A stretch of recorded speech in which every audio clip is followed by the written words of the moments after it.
ঘটেছিল আজকে ঘটনা? কি হয়েছিল বলতে প্রত্যেকদিন আমরা এখানে আড্ডা মারি, 10টা থেকে মোটামুটি 12টা 1টা অব্দি এখানে বসে থাকি।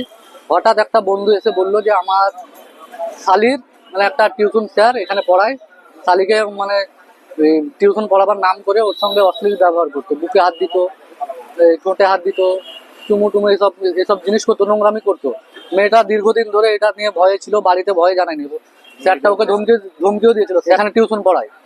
দিয়ে এবার এই রামপুরহাটে এই সময় না রামপুরহাটের যে ঘটনাটি ঘটলো, যে মার্ডার কেসটা হলো, এই ভয়ে মেয়েটাও জামাইবাবুকে জানায়, আলাদাভাবে জানায় যে এরকম এরকম আমার সঙ্গে এই স্যারটা করে। জামাইবাবু এসে এখানে বললো যে একটা স্যার আছে, এতদিন ভয় বলেনি, যে এরকম স্যারটাকে ডাকলো। ডাকার পরে আমরা মেয়েটার এখানে একটা ভিডিও নিলাম, মেয়েটাও স্বীকার করলো যে হ্যাঁ এরকম এরকম করেছে। আমরা তৎক্ষণাৎ পুলিশকে ফোন করে পুলিশের হাতে ওনাকে তুলে দিলাম অভিযুক্তকে। আর আমরা চাই যেন ওর কড়াতম শাস্তি হোক, আইন থেকে যেন রেহাই না পায়। ওই ছাত্রীকে কি একাই পড়াতো না টিউশনে? না, ওকে পার্সোনালি একাই পড়াতো, বেচে নয়, একাই বাড়িতে একাই পড়াতো আর এসব নোংরামি করতো। এখানে জনতা অত্যধিক ক্ষুব্ধ হয়ে প্রচুর ক্ষুব্ধ ছিল, পুলিশ না এলেও মার্ডারই হয়ে যেত, মানুষের হাতেই মারা যেত। মারধর হয়েছে জনগণ। মারধর হয়েছে বলতে কি টানাটানি হয়েছে, সেরকম মার হয়নি।